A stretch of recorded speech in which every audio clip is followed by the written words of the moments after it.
नमस्कार साथियों, सफलता स्टडी जोन आप सभी के लिए मोस्ट इम्पोर्टेंट वायरल प्रश्न लेके आया है। अगर आप कक्षा 10 में बिहार बोर्ड के छात्र छात्रा हैं तो आप इसे देखना ना भूलें। ये आपके आगामी परीक्षा 2026 के लिए बहुत ही महत्वपूर्ण होने वाला है। कल हम लोग एक सीरीज 1 से 25 तक किए थे, आज हम लोग 26 से करते हैं। ठीक है, ऐसे ही सीरीज बाय सीरीज हम लोग करते रहेंगे। आप लोग इसे देखना ना भूलें और साथ ही साथ हम टीचरों के लिए क्या है, एक कमेंट, एक लाइक, एक सब्सक्राइब और एक कमेंट तो बनता ही है। ठीक है, आगे हम लोग शुरू करते हैं।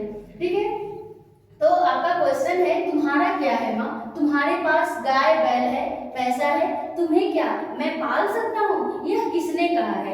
आपका फर्स्ट ऑप्शन है, नजम्मा ने कहा है क्या, मगम्मा की बहू ने कहा है क्या, मगम्मा का बेटा ने कहा है क्या, या रगम्मा ने कहा है? तो आपको इसमें से बताना है कि किसने कहा है।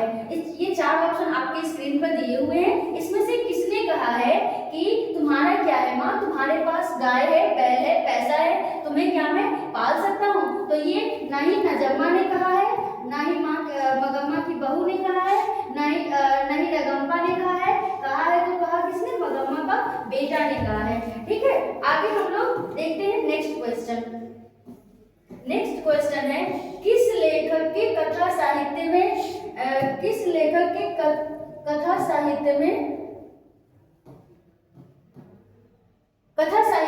उड़ीसा का जीवन गहरी आंतरिकता के साथ प्रकट हुआ है? गहरी आंतरिकता के साथ प्रकट हुआ है। तो पहला आपका ऑप्शन है ईश्वर पेटलीकर, दूसरा है सुजाता, तीसरा है सावर दस्या और चौथा है आपका सतकोड़ी होता। ये किसने कहा है? तो आपका ये कहा है सतकोड़ी होता ने। ठीक है, ये ऑप्शन के ये इसका सही आंसर आपका हो जाएगा सतकोड़ी होता। ठीक है, आगे है 28 नंबर क्वेश्चन, लक्ष्मी किसके घर में काम करते थे? लक्ष्मी किसके घर में काम करते थे?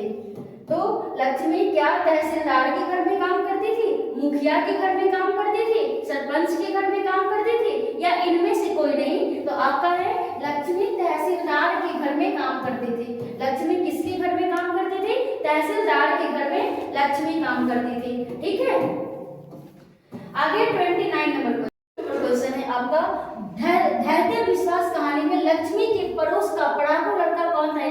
यहाँ पे होना चाहिए पढ़ाकू लड़का, यहाँ पे थोड़ा सा गलत है, धैर्य विश्वास कर लेना आप लोग। ठीक है, तो धैर्य विश्वास कहानी में लक्ष्मी के पड़ोस का जो पढ़ाकू लड़का था वो कौन था? आपसे पूछ रहा है, उस लड़के का नाम क्या था? तो उस लड़के का नाम क्या था? आपका ऑप्शन है, ऑप्शन में दिया हुआ है अच्युत, गुणनिधि, केशव और श्याम। तो इसका सही आंसर क्या होगा?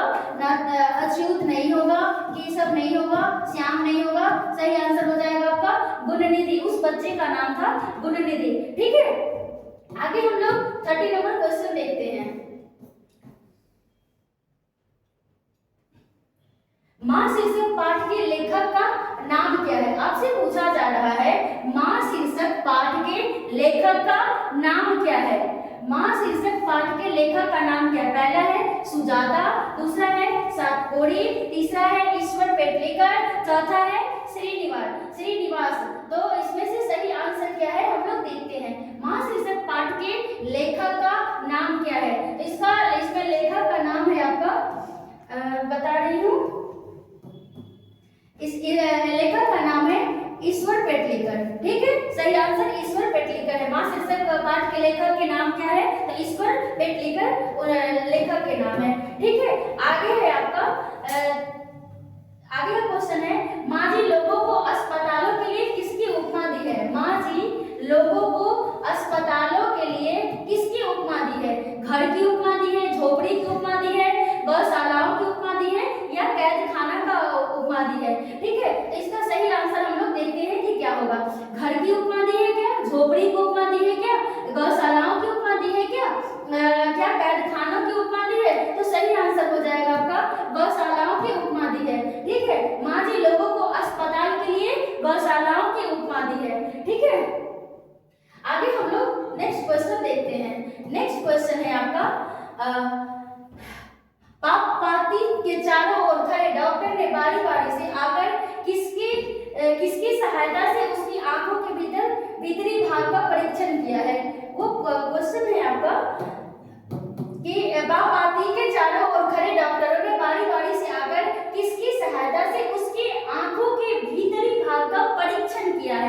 ठीक है, तो आपका पहला ऑप्शन है ऑप्थेल्मोस्कोप से या स्टेथोस्कोप से, प्रोक्टोस्कोप से या एंडोस्कोप से, ठीक है। तो आपका राइट आंसर हो जाएगा फर्स्ट ऑप्शन जो है वो आपका राइट आंसर है, ठीक है। दूसरा है, अरे अपनी अमीरी दिखाने के लिए रसमलाई भेजी है क्या? यह किसने कहा है? यह किसने कहा है? ये बोला जा रहा है कि ये अपनी अमीरी दिखाने के लिए रसमलाई भेजी है क्या? यह किसने कहा है?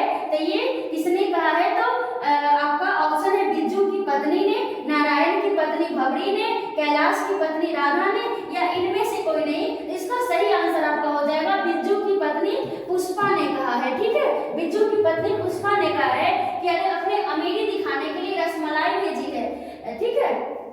आगे देखते हैं हम लोग दूसरा क्वेश्चन। दूसरा क्वेश्चन है, राम नाम बिनु बिरथे जग जन्मा शीर्षक कविता के रचनाकार का नाम क्या है? इसमें आपसे रचनाकार के नाम पूछ रहे हैं कि राम नाम बिनु बिरथे जग जन्मा। आइए हम लोग राम नाम बिनु बिरथे जग जन्मा के बारे में, आखिरकार इस पंक्ति का मतलब क्या है, ठीक है। तो राम नाम बिनु बिरथे जग जन्मा, इसमें कवि कहना चाह रहे हैं कि राम नाम के बिना इस जन्म इस संसार में जन्म लेना क्या है आपका व्यर्थ है। अगर आप राम नाम का जप नहीं करते हो तो आपका इस संसार में जन्म लेना क्या है? व्यर्थ है। तो राम नाम बिनु बिरथे जग जन्मा, ठीक है। तो इसका आपका ऑप्शन है रसखान ने कहा था, घनानंद ने कहा था, गुरु नानक ने कहा था, प्रेमधन ने कहा था। इसका सही आंसर हो जाएगा गुरु नानक जी ने कहा था कि राम नाम बिनु बिरथे जग जन्मा, ठीक है। आगे देख रहे हैं हम, ऐनी शब्द का अर्थ क्या है? आपसे पूछा जा रहा है ऐनी शब्द का अर्थ क्या है। इसमें आपको बताना है, पहला ऑप्शन है दीवार है क्या, चबूतरा है क्या, गृह है क्या, या छत है। तो इसमें सही आंसर क्या होगा इसका? ऐनी शब्द का क्या दीवार है, इसका आपसे पूछा जा रहा है। इसका राइट आंसर क्या होगा? दीवार है क्या? तो दीवार नहीं होता है, चबूतरा भी नहीं होता है, इसका अर्थ होता है गृह, छत भी नहीं होगा, ठीक है। आगे हम लोग देख रहे हैं आगे का क्वेश्चन 36, वाणी कब विष के समान हो जाता है? ये आपसे पूछा जा रहा है कि वाणी जो है वो कब विष के समान हो जाता है। वाणी कब विष के समान हो जाता है? तो क्या निंदा स्तुति के बिना वाणी विष के समान हो जाता है? क्या राम नाम के बिना? क्या क्रिया के बिना? क्या इनमें से कोई नहीं? तो वाणी कब विष के समान हो जाता है? तो आप अगर राम नाम का जप नहीं करते हो तो आपका वाणी जो है वो विष के समान हो जाता है। इसका सही आंसर हो जाएगा राम नाम के बिना क्या है आपका वाणी विष के समान है, ठीक है। आप लोग देख लेना इसको। आगे का क्वेश्चन है, मोमन मानिक ले गयो चित चोर नंद नंद। यह पंक्ति किस कविता से उद्धृत है, यानी कि किस कविता से लिया गया है? आपसे पूछा जा रहा है कि यह किस कविता से लिया गया है। तो मोमन मानिक ले गयो, अब सबके मन को कौन ले जाता था? तो हर के नंद का जो नंद जी जो थे, ये नंद जी जो थे पिताजी थे, और इनके नंद यानी कि इनके जो बेटे कृष्ण थे वो क्या करते थे? सबके मन और चित्त को चुरा लेते थे। तो ये किसमें दिया हुआ है? तो प्रेम ऐन श्री राधिका में दिया है। आप लोग पढ़े होंगे प्रेम ऐन श्री राधिका, जिसमें कृष्ण जी के बारे में बताया गया है, ठीक है। आगे देखते हैं हम लोग दूसरा क्वेश्चन। दूसरा क्वेश्चन है, स्वदेशी शीर्षक कविता के कवि का नाम क्या है? स्वदेशी शीर्षक कविता के कवि का नाम क्या है, ठीक है। तो इसका पहला ऑप्शन है सुमित्रानंदन पल, वीरेन डंगवाल, बद्री नारायण चौधरी, प्रेमधन, और चौथा ऑप्शन है आपका जीवन दास। तो आपसे पूछा जा रहा है स्वदेशी शीर्षक कविता के कवि का नाम क्या है? तो इसका राइट आंसर हो जाएगा आपका बद्री नारायण चौधरी, प्रेमधन, जो आपका ऑप्शन नंबर सी है। ऑप्शन नंबर सी इसका राइट आंसर है स्वदेशी कविता का, ठीक है। आप लोग इसको नोट डाउन करते जाना, आपके एग्जाम के लिए बहुत ही इंपॉर्टेंट है, ठीक है। आगे का क्वेश्चन है, निम्न में से कौन सी रचना बद्री नारायण चौधरी प्रेमधन की है, ठीक है। आप लोग अभी हम लोग इससे पहले इसी से रिलेटेड एक प्रश्न किए थे। तो इनमें से निम्न में से कौन सा रचना बद्री नारायण चौधरी प्रेमधन की है? तो पहला आपका दिया हुआ है क्या भारत माता है? तो भारत माता नहीं है, भारत माता इनका लिखा हुआ नहीं है। एक वृक्ष की हत्या, ये भी नहीं है।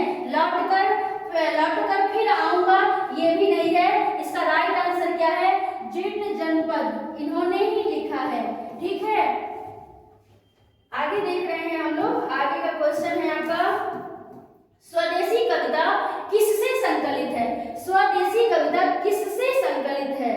स्वदेशी कविता किससे संकलित है? ठीक है, तो ये क्या जीर्ण जनपद से है? क्या प्रेमधन सर्वस्व से है? क्या हारे को हरिनाम से है?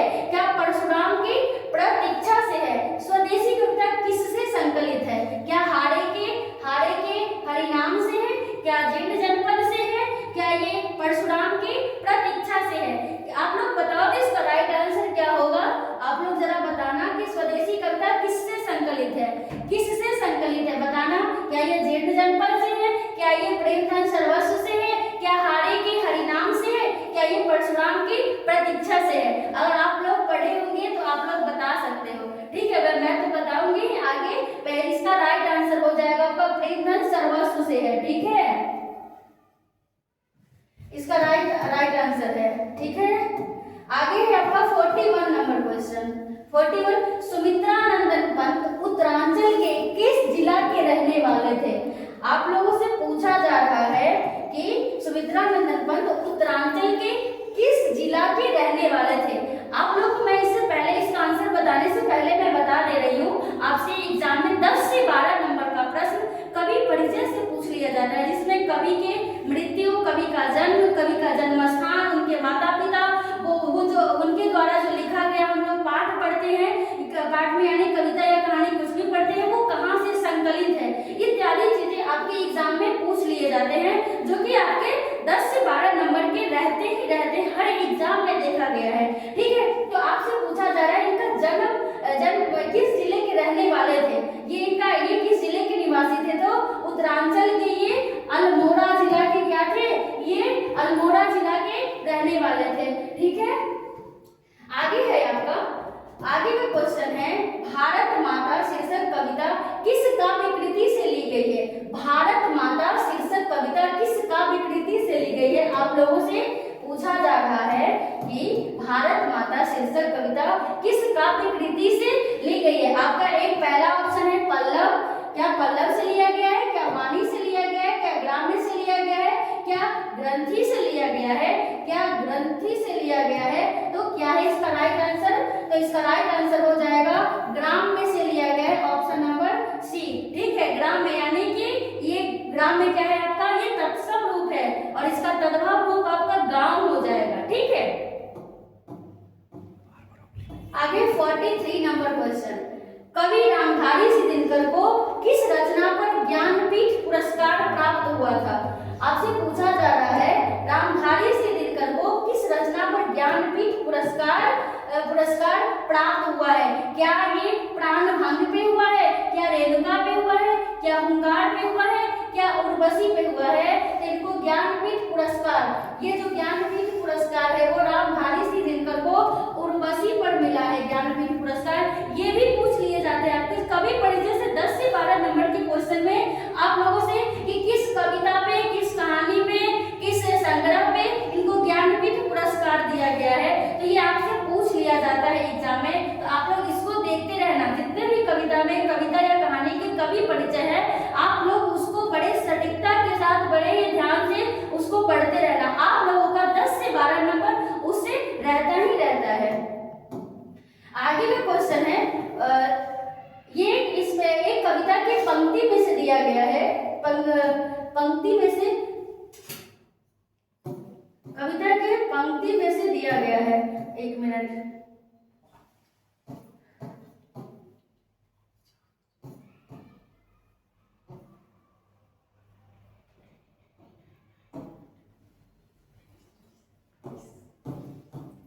देवता कहीं सड़कों पर गिट्टी तोड़ रहे हैं।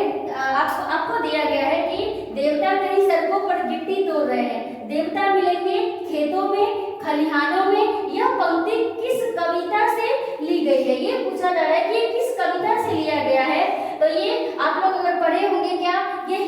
हिरोशिमा से लिया गया है? तो नहीं, क्या ये जनतंत्र के जन्म से लिया गया है? तो अब देखते हैं कि क्या होता है। एक वृक्ष की हत्या से लिया गया है? क्या ये अक्षर ज्ञान से लिया गया है? तो ना ही ये हिरोशिमा से लिया गया है, ना ही एक वृक्ष की हत्या से लिया गया है, ना ही अक्षर ज्ञान से लिया गया है। इसका राइट आंसर क्या हो जाएगा? जनतंत्र के जन्म से। इसमें कवि कहते हैं, इसमें कवि के अनुसार देवता उनको माना गया है जो सड़कों पर पत्थर तोड़ रहे होते हैं, वो मनुष्य होते हैं, वो जो मजदूर खेत खलिहानों में कड़ी धूपों में काम कर रहे होते हैं। कवि के अनुसार उन सभी लोगों को देवता माना गया है। और यहाँ पर वो कह भी रहे हैं कि देवता कहीं सड़कों पर गिट्टी तोड़ रहे हैं, देवता मिलेंगे खेत खलिहानों में।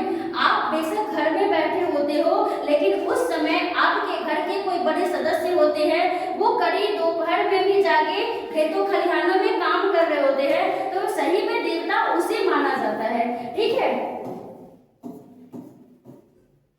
निम्नलिखित में सच्चिदानंद हीरानंद बादशाह अज्ञे की कविता कौन है? आपसे पूछा जा रहा है कि इसमें कौन सी कविता है जो सच्चिदानंद हीरानंद बादशाह अज्ञे के द्वारा लिखा हुआ है। ठीक है, तो इसमें देखना है कि कौन सा है। क्या लौट कर आऊंगा फिर से अज्ञे से ने लिखा है? नहीं, आपसे एग्जाम में एक चीज ध्यान रखना, एग्जाम में सिर्फ अज्ञे भी लिखा रहता है, तो वहां पे कंफ्यूज नहीं होना है आपको।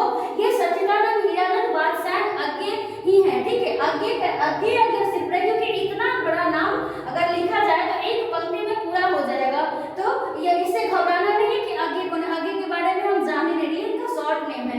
ठीक है, तो लौट कर आऊंगा फिर, जनतंत्र का जन्म, मेरे बिना तुम प्रभु, हिरोशिमा। तो इनका ये लिखा हुआ है अज्ञे जी के द्वारा, हिरोशिमा लिखा हुआ है, हिरोशिमा लिखा गया है। ठीक है, आगे हम लोग देखते हैं 46 नंबर क्वेश्चन। 46 नंबर क्वेश्चन में है कि कुंवर नारायण रचित इन दिनों साहित्य का कौन विधा है? यानी कि आपसे इन दिनों के बारे में पूछा जा रहा है कि उनके द्वारा जो रचित है वो साहित्य का कैसी विधा है, ये पूछा जा रहा है। तो ये साहित्य की कैसी विधा है? तो ये आपसे पूछा जा रहा है, क्या ये काव्य संग्रह है, क्या ये कहानी संग्रह है, क्या ये साक्षात्कार है, क्या ये समीक्षा है? तो ये क्या है? कुंवर नारायण जी का ये काव्य संग्रह है। काव्य संग्रह क्या है? इन दिनों जो है वो इनका काव्य संग्रह है। ठीक है, काव्य संग्रह कुंवर नारायण जी का इन दिनों काव्य संग्रह है। ठीक है, उम्मीद करते हैं कि आप लोगों को क्वेश्चन समझ में आ रहा होगा। आगे है, आपका पूछा जा रहा है, मेरी नींद के दौरान कुछ इंच बढ़ गए पेड़, यह पंक्ति किस कविता की है? आपसे पूछा जा रहा है। इसी तरह से आप लोगों से कविता या कहानी का पंक्ति देके और आपके सामने में 4 ऑप्शन रहते हैं और उसमें से आपसे पूछा जाता है कि मेरी नींद के दौरान कुछ इंच बढ़ गए पेड़, यह पंक्ति किस कविता की है? तो क्या ये स्वदेशी की है? क्या ये स्वदेशी की है? क्या ये हमारी नींद की है? क्या ये हिरोशिमा की है? क्या ये जनतंत्र का जन्म का है? तो इसका राइट आंसर हो जाएगा आपका हमारी नींद। ठीक है, इसका सही आंसर हो जाएगा हमारी नींद। आगे है आपका 48 नंबर क्वेश्चन। इसमें कवयित्री अनामिका के पिता का क्या नाम है पूछा गया है। ये कवयित्री अनामिका के पिता का क्या नाम है, ये आपसे पूछा जा रहा है। तो हम पहले ही आप लोग को बता दिए हैं कि कवि परिचय पूछा जाता है, जिसमें उनके माता पिता के नाम से लेके जन्म मृत्यु से लेके उनके निवास स्थान, उनकी कृतियां, उनकी कृति कब प्रकाशित हुई है, अभी आप लोग देखे हुए कितनी सारी कृतियां पूछा गया है कवि से रिलेटेड। और उसी में से एक और सा है कि कवयित्री अनामिका जी के पिता का क्या नाम है। तो क्या विष्णु भारद्वाज है, क्या श्याम नंदन किशोर है, क्या भरत किशोर है, क्या रवि किशोर है? तो कवयित्री अनामिका जी के पिता का क्या नाम है? श्याम नंदन किशोर है। ठीक है, श्याम नंदन किशोर है। इसका 49 है, अनुष्टुप किनकी रचना है? ये आपसे पूछा जा रहा है कि ये अनुष्टुप जो है वो किनकी रचना है, आपसे पूछा जा रहा है। देखो, आप सभी कवि परिचय से रिलेटेड ही प्रश्न आ रहे हैं, तो कवि परिचय आप लोगों को क्लियर होना चाहिए। 10 से 12 नंबर के प्रश्न आपके यहाँ से बन जाते हैं। आप अगर 10 से 12 या 15 नंबर भी कभी आ जाता है, अगर वो क्लियर करना चाहते हो तो आप लोग सभी कवि परिचय को ध्यान से पढ़ते जाना। उसका जो मेन जो चीजें हैं हमने बता दिया, कवि का नाम, उनके माता पिता का नाम, उनका जन्म, उनकी मृत्यु, उनकी जो भी कविता या कहानी है वो कहाँ से संकलित है, ये सभी पूछे जाते हैं। और उनकी कृतियां तो रहती ही रहती है। तो आपसे